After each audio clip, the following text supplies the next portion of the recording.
politics reporter. Tim, give us the latest again on deal or no deal. Well, no result yet is the long and the short of it. We've just had a phone call between Boris Johnson and the European Commission President Ursula von der Leyen, and they have agreed there is no deal so far. But it's not over yet. So these two key figures in all of this are going to meet in person, face-to-face, for the first time in some months, and that will be in Brussels in the coming days. We don't have a precise time for that yet, but it's going to be the crunch meeting, and we're expecting it sometime this week. Give us a little sense here, Tim, as to exactly at this stage, at this late stage, what the sticking points are in those negotiations. Well, really, it's the same three big issues that have been the problem all the way through these negotiations. Much of what they've been talking about has been agreed. Some estimates say even 98% of the deal is done.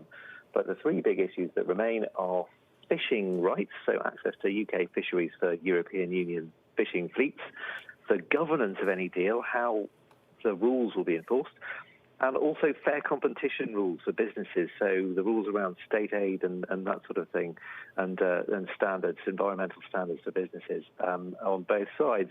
And they just haven't been able to make any real progress on these issues. There's been no breakthrough. There are three huge stumbling blocks that we've been grappling with for the last several months. Tim, I'm struggling with this. We've had these quote-unquote deadlines, maybe half a dozen to a dozen of them in the last 4 years. What makes traders, what makes investors think that this deadline actually is the real deadline? What's not to say that this could further be pushed out like all the other deadlines have been?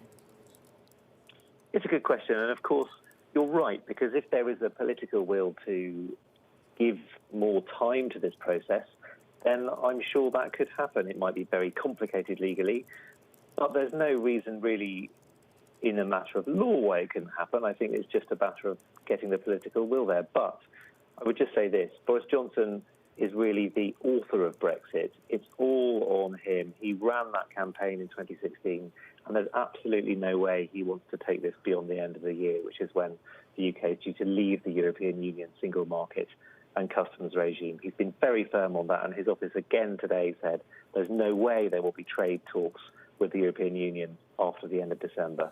So according to number 10 at the moment, this really is it.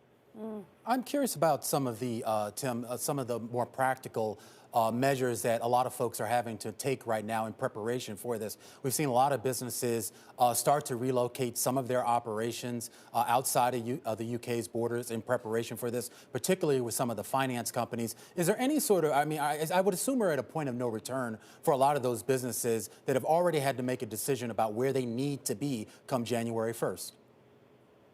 I think it is difficult for businesses, and of course they have been marched up the hill many times on this over the last 4 years, and certainly in the last 2 years in terms of getting a deal or not getting a deal. But the reality is it's politics, and it's extremely hard to predict exactly which way it's going to go.